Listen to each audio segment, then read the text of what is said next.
Assalamualaikum warahmatullahi wabarakatuh. Selamat datang kembali di Bersinarku Channel. Kutukan Jalan Hitam. Di sebuah desa terpencil yang jauh dari keramaian kota, ada sebuah jalan kecil yang dikenal oleh penduduk setempat sebagai Jalan Hitam. Karena sering terjadi kecelakaan misterius di sana. Meskipun terlihat seperti jalan biasa, penduduk desa meyakini ada kutukan mengerikan yang mengintai setiap pengendara yang melintasinya. Konon beberapa tahun lalu, seorang pengusaha kaya bernama Pak Agus terlibat dalam pesugihan yang sangat gelap. Dia bersekutu dengan dukun terkenal di daerah itu untuk mendapatkan kekayaan dengan cepat. Syaratnya setiap bulan ia harus mengorbankan jiwa seseorang sebagai tumbal. Untuk itu Pak Agus memilih korban-korbannya secara acak di Jalan Hitam, jalan yang sering dilalui para pengendara yang baru datang atau sekedar melewati desa itu.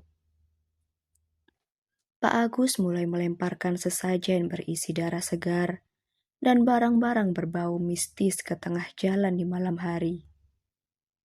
Tidak lama kemudian, kecelakaan mulai terjadi.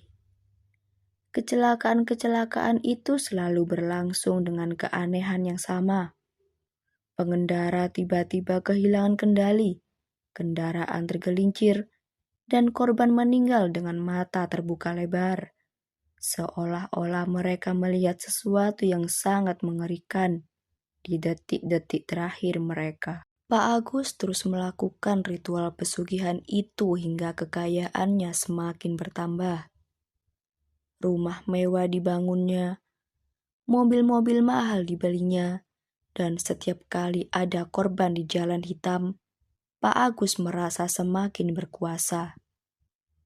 Tapi keserakahannya menimbulkan rasa iri dan ketakutan di kalangan warga desa, hingga akhirnya mereka mulai curiga.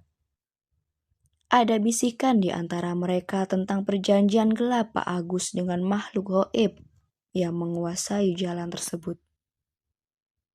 Pada suatu malam hujan deras, sebuah kecelakaan besar terjadi di Jalan Hitam.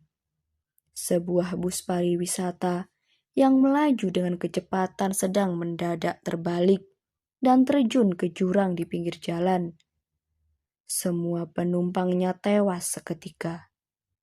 Pihak berwenang menyatakan itu kecelakaan biasa. Tetapi penduduk desa tahu bahwa tumbal yang diambil terlalu besar malam itu. Beberapa hari setelah kecelakaan bus, sesuatu yang ganjil terjadi pada Pak Agus. Meskipun ia telah mendapatkan semua kekayaan yang diinginkan, ia mulai merasa ada yang mengawasi dari bayang-bayang. Setiap malam suara raungan kendaraan yang kecelakaan di Jalan Hitam terdengar menggema di telinganya, disertai desahan orang-orang yang sekarat. Hingga suatu malam, ia melihat para korban kecelakaan muncul satu persatu di ruang tamunya, berdiri dengan wajah hancur dan mata yang memancarkan dendam. Pak Agus mencoba melarikan diri, tetapi tidak ada tempat yang aman. Sosok itu mengikutinya, melangkah perlahan seperti bayangan yang tidak bisa diusir. Suatu malam ia mengendarai mobil mewahnya dengan kecepatan tinggi, mencoba meninggalkan desa dan melupakan semua. Namun ketika ia memasuki Jalan Hitam, mesin mobil tiba-tiba mati. Lampu jalan meredup dan kegelapan menyelimuti sekeliling. Tiba-tiba satu persatu sosok korban kecelakaan muncul di tengah jalan, memandanginya dengan tatapan hampa dan penuh kebencian. Tangan-tangan mereka menjulur ke arahnya, menarik tubuh Pak Agus keluar dari mobil. Dan dalam kepanikan, Ia terjatuh ke aspal dingin dengan jeritan ketakutan. Tubuhnya hilang ditelan kegelapan malam. Keesokan paginya mobil Pak Agus ditemukan dalam keadaan hancur tanpa seorang pun di dalamnya. Tidak ada jejak darah atau petunjuk lain, seolah-olah ia menghilang begitu saja dari dunia ini. Sejak saat itu jalan hitam menjadi lebih angker dari sebelumnya. Para pengendara yang nekat melewati jalan itu sering melaporkan melihat sosok Pak Agus berdiri di tepi jalan, melambai dengan senyum yang sangat menyeramkan, seolah-olah mengundang mereka untuk menjadi korban berikutnya. Penduduk desa yang tahu kisah itu hanya bisa berdoa agar kutukan pesugihan tidak memakan korban lagi.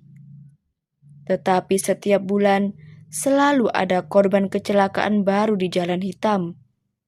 Dan jalan itu tetap gelap, menunggu korban berikutnya menjadi saksi bisu keserakahan yang berakhir dengan kutukan abadi.